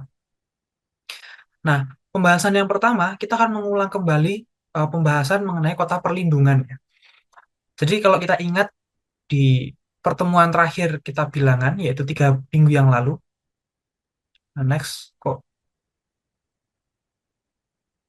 Ya, di 3 minggu yang lalu kita membahas mengenai kota perlindungan. Itu bilangan di bagian terakhir ya. Dan kota perlindungan ini kan bertujuan untuk memberikan suatu perlindungan bagi pembunuh yang sudah membunuh sesamanya tanpa sengaja. Nah, dan pembunuh itu pun bukan merupakan musuh dari korban di hari kemarin atau hari yang sebelumnya. Nah, permusuhan itu kemudian ditandai dengan apa? Kalau ada orang yang menolak, ada 2 orang gitu ya, menolak untuk berbicara satu sama lain selama 3 hari, maka itu dianggap sebagai suatu permusuhan. Nah, itu Jeremiah Biblical Commentary.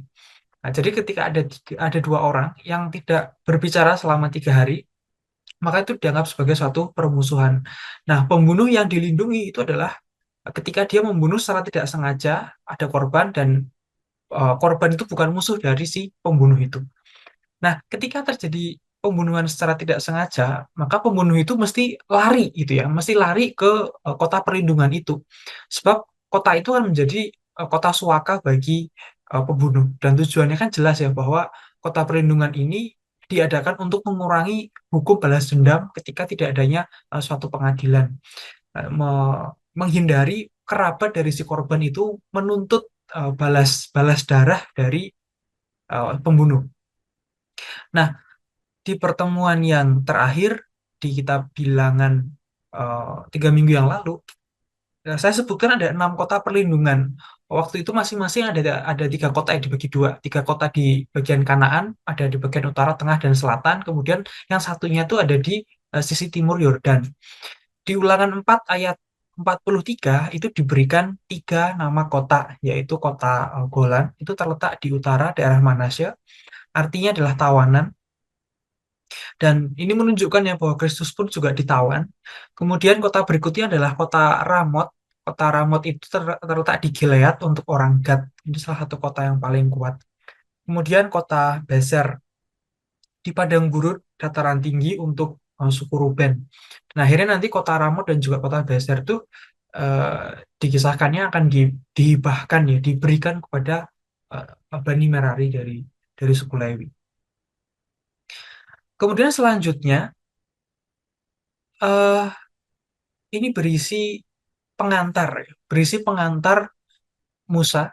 Next, berisi pengantar dari Nabi Musa itu memberikan hukum Taurat kepada bangsa Israel. Jadi nanti di Ulangan bab 5, Ibu Bapak teman-teman bisa baca bahwa kita akan mengulang mengenai Dekalog. Bagaimana Musa itu menerima Dekalog dari Tuhan di Gunung Sinai. Nah, tapi di kitab Ulangan ini memang diberikan suatu perluasan homiletika. Homiletika itu suatu teknik atau kegiatan lah untuk menambahkan suatu deskripsi atau berhomili. Jadi diberikan suatu perluasan dia homiletika. Nah, maka di sini diberikan satu pengantar mengenai 10 perintah Allah.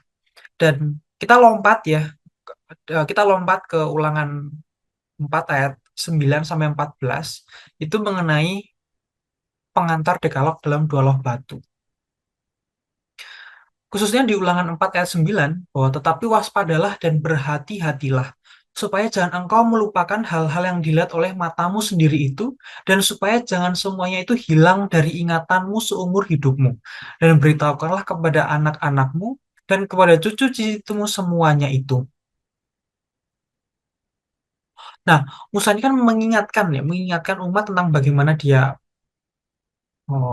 Allah memberi mereka dekalog 10 firman, dan kemudian ini menjadi suatu dasar dari hukum perjanjian lama. Dan berbeda dengan perintah-perintah yang lain, bahwa perintah ini kan ditulis sendiri oleh Tuhan yang Fingers of God gitu dari KGK. Dekalog ini akhirnya menjadi suatu pedoman bagi bangsa Israel dan kemudian bagi kita sampai saat ini. Dekalog ini memang bisa diartikan secara negatif sebagai suatu larangan, banyak macamnya larangan, ataupun juga secara positif sebagai perintah untuk mengetahui secara cukup untuk menjalani kehidupan yang bebas dari dosa. Dan kemudian 10 firman ini diucapkan oleh Tuhan dalam rangka suatu teofani bahwa Tuhan itu sudah berbicara berhadapan muka dengan manusia. Jadi ini perintah yang diberikan Tuhan langsung kepada manusia, tapi waktu itu melalui perantaran Musa. Dan firman ini, Dekalog, itu memperoleh kepenuhan artinya dalam kerangka atau dalam dimensi pengertian perjanjian. Perjanjian itu kan berbeda dengan kontrak.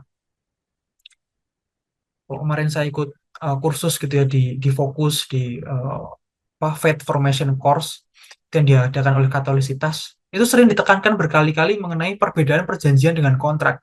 Kalau kita orang biasa barangkali sama aja, ada tanda tangannya, ada segala klausulnya jelas gitu ya, perjanjian dan juga dengan kontrak. Tapi dalam rangka ini, kontrak itu kan artinya bertukar suatu transaksi ya, ada suatu kewajiban, ada suatu tugas, dan kemudian itu yang mesti dilakukan kedua belah pihak. Jadi kontrak itu ngomongnya adalah suatu transaksi. Kalau perjanjian itu bertukar pribadi. Itu sebagai suatu pilihan, tidak ada yang mewajibkan. Tapi sekali kamu memilih ada suatu konsekuensi yang mengikuti itu. Jadi kontrak itu berarti bertukar transaksi, itu ada barangnya sebagai objek, ya, kewajiban atau sebagai tugas. Tapi seandainya perjanjian itu berarti bertukar pribadi. Sifatnya itu adalah pilihan, ya, tidak dalam tanda kutip tidak wajib, tapi itu adalah suatu pilihan. Tidak ada yang mewajibkan, tapi sekali dipilih itu ada konsekuensi yang mesti ada konsekuensi atau risiko yang mesti ditanggung. Dan perjanjian ini karena itu sifatnya adalah pilihan, dia berbeda dengan kontrak. Kalau kontrak itu objek, berarti perjanjian itu adalah suatu subjek. Artinya perjanjian itu terjadi ketika ada suatu relasi terjadi di antara pribadi yang terlibat.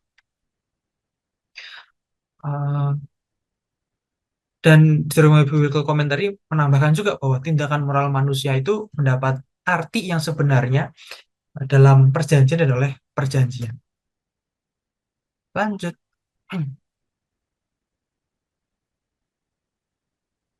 Nah, ini kita baru masuk mulai Ulangan bab 4 ayat 1 yang mungkin jadi utamanya ya, bahwa Musa memberikan suatu nasihat kepada bangsa Israel.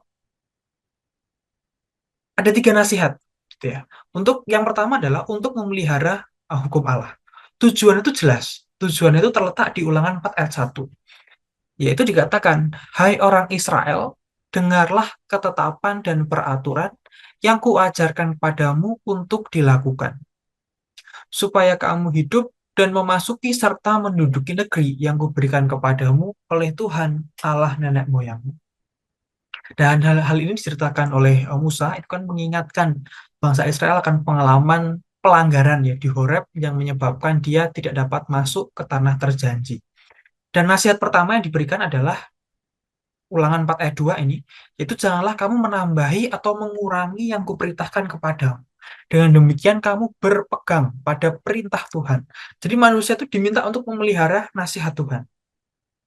Nah, setelah nasihat Tuhan itu dipelihara oleh manusia, and then what is the next step gitu ya. Dan selanjutnya adalah kita mesti melakukannya dengan setia. Next kok. Ya, belum. Sebelumnya coba. Oke. Ya, ini dulu. Nah, setelah manusia itu diminta untuk memelihara nasihat Tuhan, maka selanjutnya kita harus melakukannya dengan setia. Ulangan 4 ayat 3, bangsa Israel itu diingatkan kembali mengenai keberhalaan terhadap Baal Peor. Ini adalah suatu kisah setelah kita membahas Bileam. Kemudian bangsa Israel itu kan dihasut ya untuk berbuat dosa, untuk menyembah Baal Peor. Sebab ini trik dari Bileam dan juga petinggi-petinggi bangsa Moab pada saat itu, bahwa kekuatan Israel itu terletak ketika dia berelasi dengan Tuhannya. Maka untuk menghancurkan bangsa Israel ya dipisahkan aja dari Tuhannya. Ketika Tuhan itu berpisah dengan bangsa Israel, maka bangsa Israel itu akan lemah. Dan itu memunculkan murka Tuhan yang luar biasa. Banyak orang yang dibunuh akibat dosanya. Dan akhirnya muncul seorang tokoh bernama Pinehas yang mempertobatkan kembali relasi antara Tuhan dengan manusia. Gitu. Sehingga Ketika manusia itu diminta untuk memelihara nasihat Tuhan, maka lakukanlah dengan setia. Sebab itulah yang menjadi suatu kebijaksanaan dan akal budi. Suatu kebijaksanaan dan juga akal budi di mata bangsa-bangsa. Kebijaksanaan itu akhirnya lebih pada diterjemahkan dalam konteks kehati-hatian di Jerome Biblical Commentary. Berhati-hati terhadap apa? Tentu berhati-hati terhadap suatu keberhalaan. Next. Ulangan 4 ayat 15. Hati-hatilah sekali, sebab kamu tidak melihat sesuatu rupa pada hari Tuhan berfirman kepadamu di Horeb dari tengah api. Nah, dalam Targum Jonathan itu dikatakan bahwa berhati-hatilah, sama seperti mengasihi jiwamu sendiri. Maka dengan berhati-hati, kita tuh akan memperoleh suatu keselamatan gitu ya. Dan salah satunya adalah berhati-hati terhadap keberhalaan. Seperti yang dilakukan bangsa Israel terhadap Baal Peor. Dan itu nanti mungkin akan berulang dan berulang terus gitu ya. Nah, penolakan terhadap penyembahan berhala ini adalah suatu dasar dari 3 perintah pertama dari Dekalog. Dan keberhalaan masa kini, kalau kita tarik dalam pembicaraan masa kini, itu ditunjukkan pada mulanya adalah dosa keputusasaan dan kesombongan. Sebab kalau dalam keputusasaan tuh manusia berhenti mengharapkan dari Allah mengenai keselamatan pribadinya, dan dosa kesombongan itu manusia menilai kemampuannya terlalu tinggi, akhirnya merasa tidak membutuhkan Allah dalam hidupnya. Nah, akibat dari dosa keputusasaan dan kesombongan ini memunculkan keberhalaan gitu ya. Memunculkan suatu keraguan-raguan iman yang bahkan disengaja ataupun ketidakpercayaan tentang kebenaran yang diwahyukan. Dan salah satu salah satu cerita yang terkenal baru-baru ini itu kan ada baru-baru ini Vatikan tuh mengeluarkan sanksi ekskomunikasi bagi ada seorang nuncio dia, seorang dia dubes sebenarnya ya. Kalau nuncio itu kan dubes Vatikan di negara tertentu gitu. Baru bulan Juli kemarin ya, kalau kalau kalau saya nggak salah, minggu-minggu awal bulan Juli, Vatikan mengeluarkan surat ekskomunikasi untuk Uskup Agung Carlo Vigano. Dia orang Italia, kemudian dia menjadi dubes gitu ya, nuncio Vatikan di Amerika Serikat. Yang dia lakukan, kenapa akhirnya terbentuklah sanksi ekskomunikasi, itu karena dia melakukan skisma. Skisma itu adalah penolakan ketaatan terhadap paus atau persekutuan anggota gereja. Nah, dalam KGK, kira-kira mungkin 2094 atau 2095, saya nggak begitu ingat. Tapi saya yakin ada di situ bahwa skisma itu salah satu bentuk pelanggaran terhadap perintah Allah yang pertama, penolakan ketaatan terhadap paus atau persekutuan anggota gereja. Nah, kesalahan yang dilakukan oleh Kardinal Vigano itu adalah dia ngomong di depan publik bahwa dia menolak tunduk atau taat terhadap Paus Fransiskus gitu. Bahkan dia pun menantang secara terbuka pada Paus Fransiskus untuk mundur dari jabatannya. Itu pernyataan publik dari Kardinal Carlo Maria Vigano. Dan ketika pihak Vatikan mau memeriksa dia tuh menentang, tidak mau datang dan lain sebagainya. Maka Vatikan mengeluarkan hukuman ekskomunikasi secara lete sententiae, yang artinya bersifat otomatis dia sudah dikeluarkan dari persekutuan umat Gereja Katolik. Itu salah satu hal yang terjadi baru-baru ini, baru 2 bulan yang lalu ya, bahwa skisma itu masih bisa terjadi.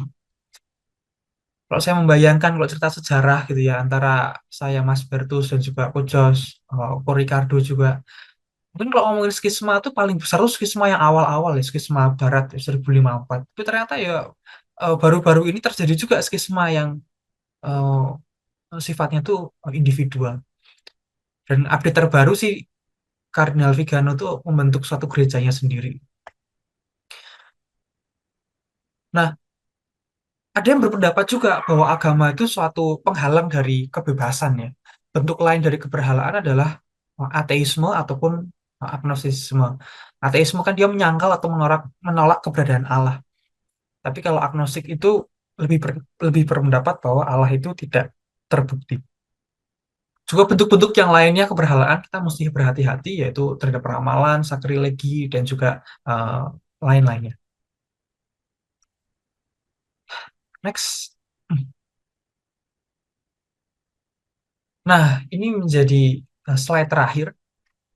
Di Ulangan 4 ayat 24. Sebab Tuhan Allahmu adalah api yang menghanguskan, Allah yang cemburu. Amr dari Milan itu mengatakan bahwa api itu melambangkan keilahian dari Allah, sifat dari api dan juga terang. Dan Allah adalah api yang menyala. Di sisi lain, Hedok mengatakan bahwa seluruh negeri itu akan dilahap oleh api orang yang tidak pernah setia kepadanya. Nasihat ketiga yang diberikan Musa kepada bangsa Israel adalah berisi rangkaian akibat-akibat apabila bangsa Israel itu tidak setia. Dasarnya ini di Ulangan 4 ayat 25 sampai 31. Inilah yang akan terjadi kalau bangsa Israel itu membuat patung yang menyerupai apapun juga dan melakukan hal yang jahat di mata Tuhan. Maka yang pertama adalah bangsa Israel itu akan binasa dengan segera dan tidak akan lanjut umurnya di sana. Dan Musa ini berbicara dengan kesungguhannya bahwa setelah mengetahui dirinya tidak bisa masuk ke tanah terjanji, bahkan Musa pun nego dengan Tuhan, dia tetap tidak dikabulkan. Kita tahu juga bahwa semua angkatan pertama musnah karena berdosa, dan hal ini akan terjadi atau terulang lagi ketika pembuangan Babel, bahwa bangsa Israel itu akan binasa, tidak akan lanjut umurnya ketika dia melawan Tuhan. Kemudian akibat yang kedua adalah Tuhan akan menyerahkan kamu di antara bangsa-bangsa dan hanya dengan jumlah yang sedikit kamu akan tinggal di pembuangan. Dan pendamaian dengan Allah bagi mereka yang mencari segenap hati dan jiwa. Jadi dari tempat pembuangan atau kembali dari keberhalaan, akhirnya transformasi dia menuju kepada pelayanan Allah yang sejati. Dalam kesengsaraan itu kan sebetulnya Tuhan tuh memberikan hukuman, punishment gitu ya, sebagai keselamatan atau sarana pada manusia tuh yang paling efektif. Supaya kita tetap segera untuk bertobat. Dan selanjutnya manusia akan dipaksa menyadari untuk mengakui bahwa secara sadar gitu ya, dipaksa dengan cepat gitu, diakselerasi mungkin bahasanya diakselerasi, menyadari bahwa keberhalaannya itu tidak akan memberikan manfaat ataupun perlindungan apapun. Kemudian akibat yang keempat adalah kita kembali kepada Tuhan Allahmu dan mendengarkan suaranya. Dan kemudian yang kelima, Tuhan tidak akan meninggalkan atau memusnahkan bangsanya. Jadi pada malam hari ini kita diingatkan oleh 3 nasihat Musa kepada bangsa Israel. Mungkin ini dapat kita pandang sebagai nasihat Musa terhadap manusia, terhadap kita sendiri ya. Nasihat yang pertama adalah kita mesti menjaga firman Tuhan. Setelah kita jaga, kita mesti melakukannya dengan setia dan juga kita mesti berhati-hati.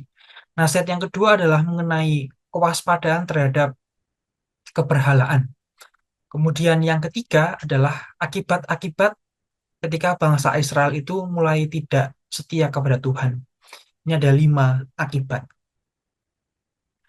Nah, pada akhirnya ini materi saya pada malam hari ini akan saya tutup dengan suatu sharing ya. Mungkin tidak ada kaitannya secara langsung, tapi mungkin ada suatu lesson learn yang dapat dipelajari.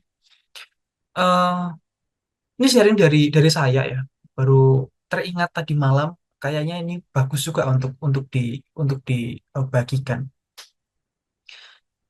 Saya itu kan anak pertama ya. Kemudian ada adik saya juga. Dan sejak kecil itu kan saya lebih dekat dengan bapak. Sebab dia itu yang selalu mendampingi, temenin saya gitu ya.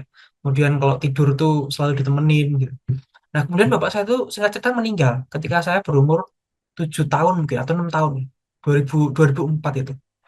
Nah, pada saat itu ibu saya mendidik saya itu dengan lumayan disiplin gitu. Nah, tiap hari itu pasti ditekankan lah mengenai suatu tanggung jawab. Pasti kan kalau anak laki-laki pertama tanggung jawab kan ditekankan terus-terus mengenai tanggung jawab terhadap keluarga, tanggung jawab terhadap adik itu banyak sekali macamnya tanggung jawab itu. Nah, akibatnya saya merasa bahwa yang saya lakukan di rumah itu tidak pernah mendapat suatu pujian. Eh, Kalau saya melakukan hal yang lebih kan pasti akan dianggap biasa aja. Sebab itu kan bagian dari tanggung jawab. Kalau kurang mungkin akan dimarahi atau dinasehati. Jadi nggak ada yang lebih. Kalau melakukan hal yang lebih lah memang itu tanggung jawabmu. Kalau melakukan hal yang kurang, mana tanggung jawabmu gitu. Jadi selalu pilihannya hanya dua itu aja. Kalau melakukan hal yang lebih itu bagian dari tugasmu, maka tidak ada kewajiban baik dari orang tua itu untuk memuji kamu. Atau ketika saya berbuat kurang, maka pasti akan dinasehati bahwa mana tanggung jawab. Nah, sejak itu bahwa saya percaya dalam hidup manusia, ia tuh sebenarnya ingin ingin dihargai ataupun dicintai. Keduanya itu harus harus muncul. Mungkin kaitannya dengan keputusasaan atau kesombongan. Ini saya dapat sharing juga bahwa keputusasaan ataupun kesombongan itu muncul akibat manusia itu mengejar suatu penghargaan ataupun mengejar suatu cinta, gitu. Dan itu sangat mengerikan sekali dalam eh, apa ya, lebih pada rohaninya mungkin ya. Pada saat itu yang saya kejar adalah suatu penghargaan bahwa saya itu ingin dianggap penting. Nah, singkat cerita, yang ingin saya sharingkan adalah di umur 10 tahun setelah saya komuni pertama, saya langsung masuk Miss Dinar. Penghargaan pertama yang saya dapatkan adalah saya dapat Miss Dinar teladan. Modalnya itu hanya hanya bangun pagi, hanya Miss Dinar tiap pagi aja, setiap hari itu. Kelas 5 SD sampai kelas 6 SD, selama 2 tahun tuh tiap pagi nggak pernah absen, saya pasti Miss Dinar tiap pagi. Nah, pada saat itu kerinduan akan pelayanan saya tuh begitu tinggi. Kerinduan akan pelayanan saya tuh begitu tinggi. Saya nggak mikir apa-apa, saya nggak mikir apakah saya dilihat umat, terus bodoh amat. Terus pokoknya karena saya ke gereja pagi gitu ya, tiap hari sejak komuni pertama, saya melihat missioner itu kosong. Makanya saya itu ketika masuk missioner itu pasti pengen gimana caranya aku kayak missioner bisa harian aja. Kayak gitu.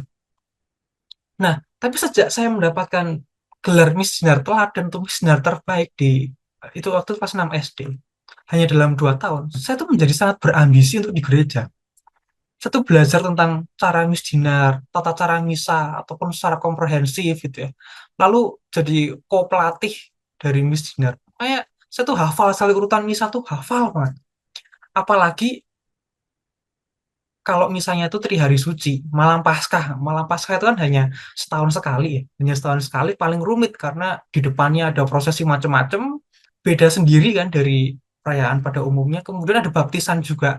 Itu yang bagi saya tuh seru sekali. Udah ada wiruknya, kadang-kali kalau dengan Bapak Uskup ya pakai velum, terus kemudian masih ada baptisan juga. Gitu. Ribet, rangkaian itu panjang, ribet, rumit, tapi karena hanya saya yang ngerti, akhirnya ketika SMP kelas 2 kalau nggak salah tahun 2014, saya itu diberi kesempatan untuk misinar 2 kali itu di malam Paskah. Misa pertama nggak ada baptisan, misa keduanya ada baptisan, sehingga dua-dua itu saya ada. Nah, saya ambil dua-duanya. Saya udah bangga gitu kan, bilang ke ibu, harapannya itu dipuji. Ternyata malah dimarahi. Loh, kamu tuh mikir dong, kamu tuh pulang naik apa gitu ya. Ibu dan adikmu tuh mau nunggu sampai subuh gitu. Misa pertama kan dari jam 4 sore sampai jam 1 pagi. Nah, pada akhirnya memang ibuku tuh menunggu di gereja sampai jam 1 pagi. Tapi pada saat itu yang saya sadari bahwa ambisi untuk dihargai ataupun dianggap penting, itu ternyata bisa merusak relasi dengan orang yang menjadi bagian dalam hidupku. Dan pada saat itu saya cukup putus asa dan cukup sombong juga agar dapat dihargai. Dan keadaan yang demikian ini menjadi keperhatian saya secara khusus ya. Melihat teman-teman juga yang mungkin masih lebih muda daripada saya, waktu saya jadi asisten agama di ITB dan lain sebagainya. Mereka punya latar belakang yang mirip waktu saya uh, masih masih terlibat dalam hidup mereka. Tapi dampak yang dihasilkan tuh banyak sekali. Ada yang memilih jadi ateisme, ada yang memilih jadi agnostik, ada yang memilih jadi dan lain sebagainya. Jadi dosa keputusasaan, kesombongan, ataupun bentuk ateisme dan agnostik, suatu keberhalahan-keberhalahan itu pasti akan dimulai dari suatu ambisi. Entah dia minta dihargai atau entah dia minta dicintai. Nah, saya sih sampai saat ini baru percaya hanya dua itu. Jadi itu bisa seperti bola liar yang bisa dampaknya tuh kemana-mana.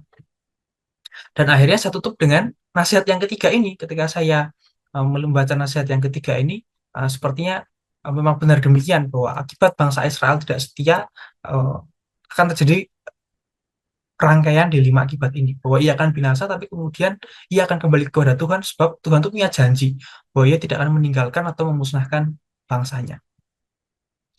Maka dari sesi yang kedua ini, yang dapat kita pelajari adalah ada 3 nasihat. Next.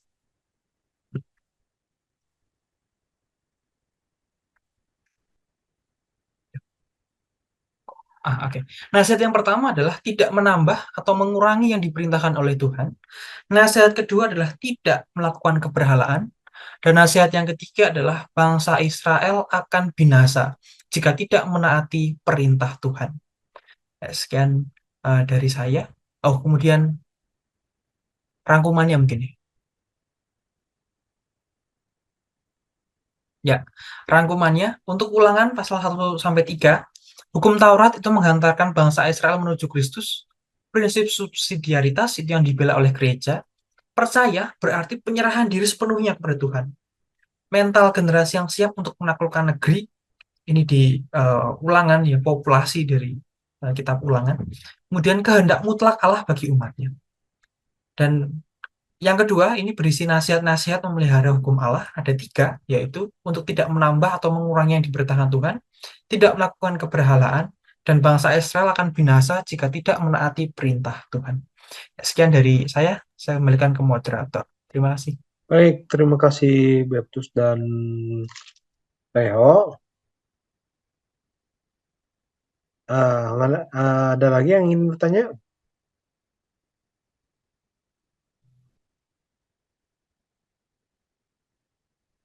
Atau ada yang memberikan tambahan kesaksian atau apapun itu?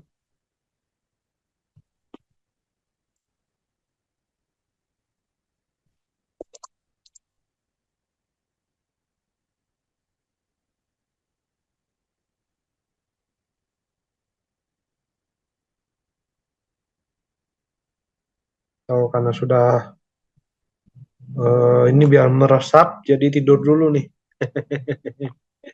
Oke. Tapi saya rasa memang juga udah waktunya juga udah beres juga sih ya, Bapak Ibu teman-teman. Baik, akan saya tutup saja sekarang. Next, bagi Bapak Ibu teman-teman yang mungkin masuknya di tengah-tengah, terus ketinggalan ya entah baca kitab sucinya lah, ataupun sharingnya, ataupun pembahasannya gitu ya, atau mungkin masuknya pas kesimpulan. Ya, nggak apa-apa, tenang aja. Semuanya ini kan direkam dan kami unggah. Wah, tapi aku seneng banget ya pakai bahasa unggah, berasa kayak Ivan Lanin banget. Dan kami sudah mengunggah itu di kanal YouTube kami di House of Praise Bandung di youtube.com/c/House of Praise Bandung. Lalu ikuti kami juga di Instagram di @house.of.praise. Ya. Next. Oke. Lalu setiap Selasa kami mengadakan persekutuan doa offline di Jalan Maulana Yusuf nomor 5 Kota Bandung. Ya. Mungkin bagi Bapak Ibu, teman-teman yang baru tahu ataupun yang menonton YouTube ini dan baru tahu juga gitu ya. Kami basisnya ada di Kota Bandung. Lalu sorry satu lagi, kalau kita akan ketemu lagi di tanggal 12 September dalam Jazz Online membahas tentang bab 5 sampai bab 8 dari Ulangan. Mengenai perintah kasih kepada Allah dan bersyukur kepada Allah. Lanjut.